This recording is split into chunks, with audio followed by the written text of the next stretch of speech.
This is Ratna. இது உங்கள் study with Dharshini YouTube channel. இன்னைக்கு நம்ம சப்மைட்ஸ் 2026ல இருக்கக்கூடிய முக்கியமான சப்மைட்ஸ்லாம் பார்க்க போறோம். ஸோ அதுக்கு முன்னாடி நம்மளோட சேனல்ல நிறைய டெஸ்ட் சீரிஸ் வந்து கண்டக்ட் பண்ணிட்டு வரோம். Tamil, maths and GS and current affairs subscription and current affairs test. So அதை ஜாயின் பண்ணணும்னு நினைக்கிறவங்க டிஸ்கிரிப்ஷன்ல அதுக்கான டீடைல் கொடுத்துருக்கோம். நீங்க வாட்ஸ்அப்ல ஹாய்ன்னு சொல்லி ஸ்கெட்யூல் கேட்டாலோ இல்ல வந்து நீங்க கான்டாக்ட் பண்ணி என்ன டீடைல் வேணும்னு கேட்டு நீங்க அதில் ஜாயின் பண்ணிக்கலாம். சரி வாங்க பார்க்கலாம். ஃபர்ஸ்ட் சப்மிட்ல ஃபர்ஸ்ட் क्वेश्चन 18வது பிரிக்ஸ் உச்சி மாநாடு 2026 எந்த நாடு நடத்த உள்ளது? The answer is D, India. இந்தியாதான் 18வது பிரிக்ஸ் உச்சி மாநாடு நடத்த இருக்கக்கூடிய நாடு. சோ பிரிக்ஸ் அப்படினா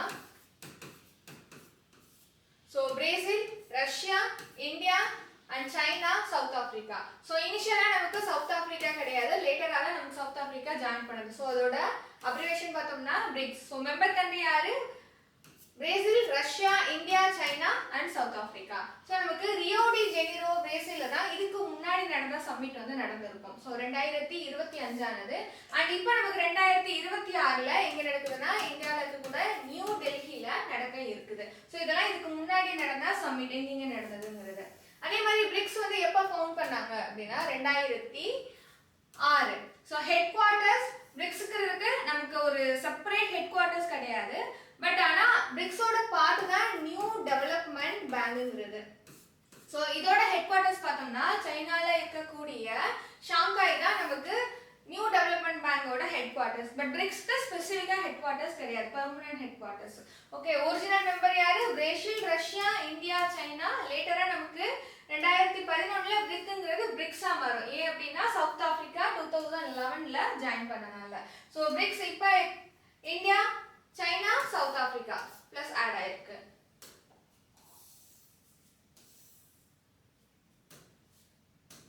சோ இப்போ நியூவா இருக்கக்கூடிய மெம்பர்ஸ் பார்த்தோம் அப்படின்னா ஜனவரி 1 2024ல சவுதி அரேபியா, ஈரான், யுஏஇ, எகிப்து அண்ட் எத்தியோப்பியா நியூ மெம்பர்ஸா ஜாயின் பண்ணிருக்காங்க. அண்ட் 2025ல இந்தோனேஷியா பிரிக்ஸ்ல ஜாயின் பண்ணிருக்காங்க. இப்போ டோட்டலா பிரிக்ஸ்ல எத்தனை மெம்பர் கண்ட்ரி இருக்காங்க அப்படின்னா 11 மெம்பர் கண்ட்ரீஸ் நமக்கு பிரிக்ஸ்ல இப்ப கரண்ட்லி இருக்காங்க. இப்போ நம்ம பிரிக்ஸோட நோக்கங்கள் என்ன? இதுல வந்து ஜாயின் பண்ணி என்ன பண்ணுவாங்க அப்படின்னா சோ கோஆர்டினேஷனை கொண்டு வரது, பீஸை வந்து கொண்டு வரது தான். ஸோ முக்கியமா அமைதி, பாதுகாப்பு, வளர்ச்சி மற்றும் ஒத்துழைப்பை மேம்படுத்துவதை அப்ஜெக்டிவா நோக்கமா கொண்டிருக்க ஒரு ஆர்கனைசேஷன் தான் பிரிக்ஸ். ஸோ ரெண்டாவது கேள்வி, 2026ஆம் ஆண்டுக்கான G20 தலைமை பொறுப்பை எந்த நாடு ஏற்றுள்ளது? So answer is B, America. So 2026க்கான G20 தலைமை பொறுப்பை அமெரிக்கா தான் ஏற்றிருக்கு. சோ G20 நாடுகள் நமக்கு எப்ப ஃபவுண்ட் பண்ணாங்க அப்படின்னா செப்டம்பர் 26, 1999ல ஃபவுண்ட் பண்ணப்பட்டது. அண்ட் இதுக்கு முன்னாடி சம்மிட் 2023ல இந்தியால இருக்கக்கூடிய புதுடெல்லியில நடைபெற்றிருக்கு. அண்ட் கரண்ட்லி இப்ப எங்க நடக்க போகுது அப்படின்னா அமெரிக்கா தான் இத தலைமையேற்று நடக்கிறது. கவனிங்க, 21st மெம்பர் ஆப்பிரிக்கா ஒன்றியம். சோ நமக்கு 55 நாடுகள் G20ல ஆப்பிரிக்கா ஒன்றியம்ங்கிறதுல ஆப்பிரிக்கன் யூனியன் ஜாயின் பண்ணிருக்கு G20ல. இப்ப ஆப்பிரிக்கா ஒன்றியம்ங்கிறது எத்தனை நாடுகள் அப்படின்னா 55 நாடுகள். Not south Africa, it's African union. அதுதான் ஆப்பிரிக்கா மொத்தமா 55 நாடுகள் சேர்ந்தது. ஓகேவா? நெக்ஸ்ட் G20 இப்ப 19 கண்ட்ரீஸ் இருந்ததுல next European union, African union சேர்ந்து இப்ப 21 மெம்பர் கண்ட்ரீஸா இருக்காங்க. நம்ம பார்த்தோம் பிரிக்ஸ்ல எத்தனை கண்ட்ரீஸ் இருக்காங்க? 11 மெம்பர் கண்ட்ரீஸ் இருக்காங்க. G20ல எத்தனை கண்ட்ரீஸ் இருக்காங்க? 21 மெம்பர் கண்ட்ரீஸ் இருக்காங்க. ஓகேவா? நெக்ஸ்ட் சவுதி அரேபியா, துருக்கி, ஆஸ்திரேலியா, ரஷ்யா, தென்னாப்பிரிக்கா, Mexico, Argentina, Germany, India, Canada, Japan and இங்கிலாந்து, இத்தாலி, சீனா, ஐரோப்பிய ஒன்றியம் அதாவது European Union and Indonesia, America, Brazil, தென்கொரியா, பிரான்ஸ். இது எல்லாமே நமக்கு G20ல மெம்பர்ஸா இருக்கக்கூடிய கண்ட்ரீஸ். சோ எந்தெந்த கண்ட்ரீஸ் மெம்பரா இருக்காங்க, எந்தெந்த கண்ட்ரீஸ் மெம்பரா இல்ல அப்படிங்கறத நம்ம தெரிஞ்சுக்கணும். And third question, 2026ஆம் ஆண்டுக்கான G7 உச்சி மாநாடு எங்கு நடைபெற உள்ளது? So answer is France. So பிரான்ஸ்ல தான் நமக்கு 2026க்கான G7 உச்சி மாநாடு நடைபெற இருக்குது.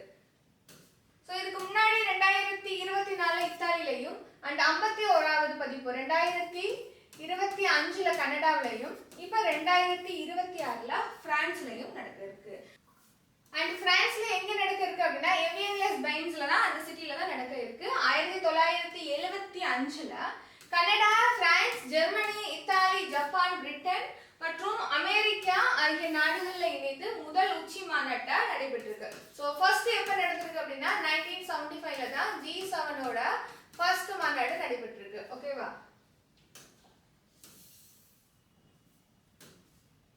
சோ மெயினான காரணம் என்ன? உலக பொருளாதார நெருக்கடிக்கான தீர்வுகளை, சோ எகனாமிக் கிரைசிஸ்க்கு நம்ம ஒரு சொல்யூஷன் கண்டுபிடிக்கணுங்கிறதுக்காக தான் ஃபர்ஸ்ட் நடைபெற்றிருக்கு.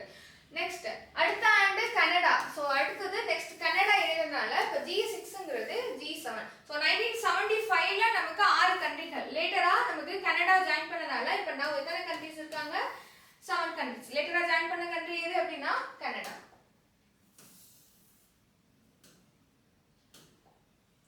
2026ஆம் ஆண்டுக்கான நேட்டோ உச்சி மாநாடு எங்கு நடைபெற உள்ளது? The answer is துருக்கி. துருக்கியில தான் நமக்கு நேட்டோ உச்சி மாநாடு நடைபெற இருக்கு. சோ 2025ல நெதர்லாந்து ஹேக்ல நடந்துச்சு. இப்ப 2026ல துருக்கியில நடக்க இருக்கு. சோ ஃபவுண்ட் பண்ணது, நிறுவப்பட்டது பார்த்தோம்னா ஏப்ரல் 4, 1949. சோ ஹெட் குவார்ட்டர்ஸ் தலைமையகம் எங்க இருக்கு அப்படின்னா புருசெல்ஸ், பெல்ஜியம். நமக்கு தலைமையகமா இருக்கு புருசெல்ஸ். சோ நேட்டோவோட பொதுச் செயலாளர் மார்க் ரூட். அண்ட் மெம்பர் எத்தனை பேர் அப்படின்னா 32 கண்ட்ரீஸ் வந்து மெம்பர் கண்ட்ரீஸா இருக்காங்க. அதோட நேச்சர் என்ன? நாடுகளின் அரசியல் மற்றும் ராணுவ கூட்டணி. So political and military coordination. ஓகேவா? அண்ட் ஃபவுண்டிங் ட்ரீட்டி பார்த்தோம்னா North Atlantic Treaty. So treaty name என்ன? North Atlantic Treaty. எங்க சைன் பண்ணாங்க அப்படின்னா வாஷிங்டன் டிசி, அமெரிக்காவுல சைன் பண்ணது. அண்ட் இதுல இருக்கக்கூடிய முக்கியமான ஒரு ஆர்டிகல் பார்த்தோம்னா ஆர்டிகல் 5. இது என்ன சொல்லுது அப்படின்னா ஒரு உறுப்பு நாட்டின் மீது ஆயுத தாக்குதல் நடத்தப்படுவது அனைத்து உறுப்பு நாடுகளின் மீதான தாக்குதலாக கருதப்படும். அதாவது attack on one considered to be equal to the attack on all. So meaning என்ன? நேட்டோ மெம்பர்ஸ் கண்ட்ரீஸா ஒரு கண்ட்ரி அட்டாக் பண்ணிட்டாங்க அப்படின்னா ஒரு கண்ட்ரி அட்டாக் பண்றதா அதை எடுத்துக்க மாட்டாங்க. சோ மொத்த கூட்டணியா இருக்கக்கூடிய எல்லா கண்ட்ரியும் அட்டாக் பண்ணதா எடுத்துக்கிட்டு அதுக்கு டிஃபென்ஸ் வந்து எகெயின்ஸ்டா கொடுப்போம் அப்படிங்கறத attack on one equal to attack on ஆல்ங்கிறது. ஓகேவா? நேட்டோல ஜாயின் ஒரு கண்ட்ரி இருந்தாங்க அப்படின்னா அந்த கண்ட்ரி எந்த பாதிப்பு வந்தாலும் மிலிட்டரியா சோ மொத்த நாடுகளும் சேர்ந்து அந்த கண்ட்ரியை தாக்குன கண்ட்ரிக்கு எகெயின்ஸ்டா ரெசிஸ்டன்ட் கொடுப்பாங்க. Okay, next core principle collective defence, கூட்டு பாதுகாப்பு. 5th क्वेश्चन 2026ஆம் ஆண்டிற்கான ஷாங்காய் ஒத்துழைப்பு அமைப்பின் மாநாடு எந்த நாட்டின் தலைமையில் நடைபெற உள்ளது? The answer is C. Kyrgyzstan தான் இத தலைமை எடுத்து நடத்துறது. And ஷாங்காய் கோஆபரேஷன் ஆர்கனைசேஷன்ல 2026 எந்த இடத்துல நடக்க போகுது அப்படின்னா பிஷ்கெக் சிட்டி. எந்த கண்ட்ரினா கிர்கிஸ்தான். சோ SCO னா Shanghai Cooperation organisation. So found பண்ணது ஜூன் 15, 2001. தலைமையகம் எங்க இருக்குன்னா பெய்ஜிங், சீனா. சோ சீனாவுல இருக்கக்கூடிய ஷாங்காய் தான் நமக்கு நியூ டெவலப்மெண்ட் பேங்க், இந்த பார்ட் ஆஃப் பிரிக்ஸ் பார்த்தோம் இல்லையா, அதோட ஹெட் குவார்ட்டர்ஸ். இப்போ சீனாவுல இருக்கக்கூடிய பெய்ஜிங்ங்கிறது ஷாங்காய் கோஆபரேஷன் ஆர்கனைசேஷனோட headquarters. So India Shanghai Cooperation Organisation மெம்பரா இல்லையா அப்படின்னா சார் மெம்பர். ஓகே, இந்தியா 2017ல SCOல ஜாயின் பண்ணிருக்கு. மொத்தமா 10 உறுப்பினர் நாடுகள் ஷாங்காய் கோஆபரேஷன் ஆர்கனைசேஷன்ல இருக்காங்க. மெம்பர் கண்ட்ரீஸ் பார்த்தோம்னா சீனா, Russia, Kazakhstan, Kyrgyzstan, Tajikistan, Uzbekistan, India மற்றும் பாகிஸ்தான், ஈரான், பெலாரஸ். So இதெல்லாம் Pakistan and India member. Both countries are member in Shanghai Cooperation Organization. And இந்த அமைப்பு பிராந்திய அளவில் உறுப்பு நாடுகளுடன் இணைந்து எதுக்காக முக்கியமான நோக்கம் என்ன? பயங்கரவாத தடுப்பு, ஆன்டி டெரரிசம். ஓகே, சோ மேற்கொண்டு வருகிறது யுரேஷியா அரசியல் பொருளாதார சர்வதேச பாதுகாப்பை கொண்டு வரதுக்காகவும் மெயினா வந்து இந்த டெரரிசம் அண்ட் எகனாமிக் வேல கோஆர்டினேஷனை கொண்டு வரதுக்கு. சோ முக்கிய நோக்கங்கள் என்னன்னா பாயிண்ட்ஸ் பார்த்தோம்னா பயங்கரவாத எதிர்ப்பு, பிராந்திய பாதுகாப்பு, உறுப்பு நாடுகளுக்கு இடையேயான ஒத்துழைப்பு, பொருளாதார ஒத்துழைப்பு, யுரேஷிய பிராந்தியத்தில் அரசியல் மற்றும் பாதுகாப்பு ஒத்துழைப்பு. சோ 2025ஆம் ஆண்டிற்கான குவாட் நாற்கர கூட்டமைப்பு மாநாடு எங்கே நடைபெற்றது அப்படின்னா இந்தியாவுல நடைபெற்றது. சோ குவாட் கூட்டமைப்பு 2025 இந்தியாவுல நடைபெற்றது. சோ குவாட் அதோட அப்ரிவேஷன் பார்த்தோம்னா Quadrilateral Security Dialogue. Quadrilateral Security Dialogue, நாற்கர பாதுகாப்பு உரையாடல். ஸோ மெம்பர் கண்ட்ரிஸ் யார் யாரு? So America, Japan, India and Australia. மெயினா எதுக்காக இந்த நாடுகள் ஜாயின் பண்ணி வராங்க? To counter the China. China 4 countries சேர்ந்து குவாட் கூட்டமைப்பை ஏற்படுத்துறாங்க. ஓகேவா? சோ இந்தோ பசிபிக் பிராந்தியத்தில் ஸ்திரத்தன்மை மற்றும் செழிப்பில் கவனம் செலுத்துகிறது. சோ இந்தோ பசிபிக், நம்ம பசிபிக் ஓஷன் இருக்கு இல்லையா? சோ இந்தோ பசிபிக் ஓஷன் ஸ்பெசிபிக்கா பாதுகாப்பை உறுதி செய்கிறது அண்ட் ஸ்டெபிலிட்டியை கொண்டு வரதுக்காக. அண்ட் மலபார் கடற்படை பயிற்சி. சோ நம்ம எக்ஸசைஸ் நிறைய பார்ப்போம் டிஃபென்ஸ்ல. சோ மலபார் கடற்படை பயிற்சி எதோட தொடர்புடையது அப்படின்னா குவாட் கண்ட்ரிகள் சேர்ந்து நடத்துறது. சோ 2007ல நமக்கு தொடங்கி இருக்காங்க அந்த குவாட்.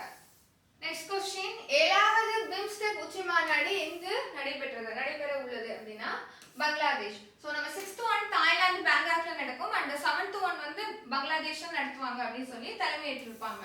அண்ட் பார்த்தோம்னா தலைமையகம், சோ பிம்ஸ்டெக்கோட தலைமையகம் எது? டாக்கா, பங்களாதேஷ். எஸ்டாப்ளிஷ்மென்ட் ஜூன் 6 1997ல எஸ்டாப்ளிஷ் பண்ணப்பட்டது.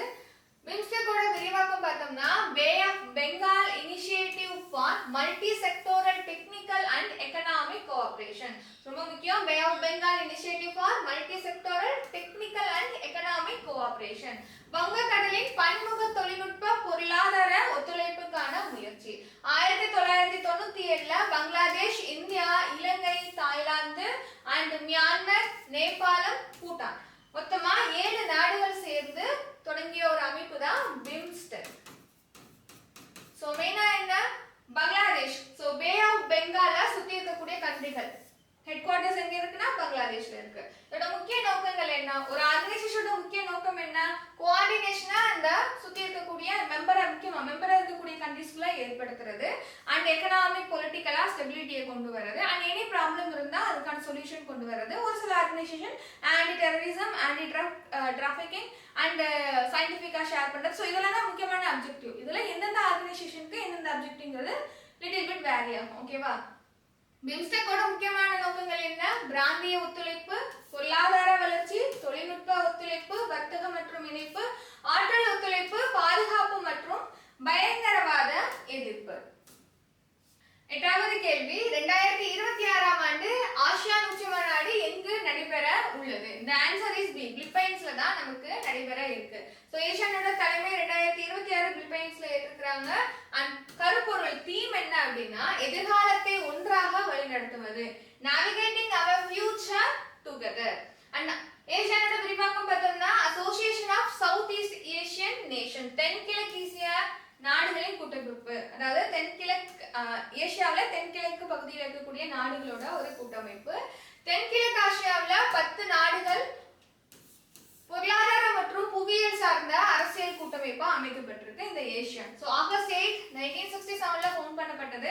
மெம்பர் கண்ட்ரீஸ் பார்த்தோம்னா Indonesia, Malaysia, Philippines, Singapore, Thailand, புருனை, Myanmar, Cambodia, Laos and Vietnam. India is not a member of ASEAN. ரொம்ப முக்கியமானது. அண்ட் 46th நமக்கு 46th and 47th எடிஷன் பார்த்தோம் அப்படின்னா மலேசியா 2025ல நடைபெற்றது. And 48th and 49th edition 2026ல Philippines. So before years எங்க நடந்திருக்குன்னா மலேசியா போன வருஷம், இந்த வருஷம் பிலிப்பைன்ஸ்ல நடக்குது. 9வது கேள்வி, ஐநாவின் பருவநிலை மாற்ற மாநாட்டின் 31வது பதிப்பு எங்கு நடைபெற உள்ளது? The answer is C, துருக்கியில தான் நடைபெற இருக்கு. நமக்கு COP28, COP29 சொல்லி ஒவ்வொரு வருஷமும் நமக்கு கான்ஃபரன்ஸ் ஆஃப் பார்ட்டிங்கிறது நடக்கும். எல்லா நாடுகளும் சேர்ந்து நடத்துவாங்க. சோ COP28ங்கிறது துபாய் UAE 2023, 2024 COP29ங்கிறது பாகு அஜர்பைஜான், COP30 2025 போன வருஷம் பெலாங் பிரேசில், இந்த வருஷம் 2026 COP31ங்கிறது துருக்கி நாட்டில் இருக்கக்கூடிய அண்டாலியால நடக்க இருக்குது. சோ இதோட முக்கியமான சமிட் கம்ப்ளீட் பண்ணிருக்கோம். சோ உங்களுக்கான கேள்வி, இந்தியா மெம்பரா இருக்கக்கூடிய ஆர்கனைசேஷன்லாம் என்னென்ன? அந்த கேள்விக்கான பதிலா கமெண்ட் பண்ணுங்க. அண்ட் தேங்க்ஸ் ஃபார் வாட்சிங். இந்த வீடியோ உங்களுக்கு இன்ஃபர்மேட்டிவா இருந்துச்சுன்னா லைக் பண்ணுங்க, ஷேர் பண்ணுங்க அண்ட் கமெண்ட் பண்ணுங்க.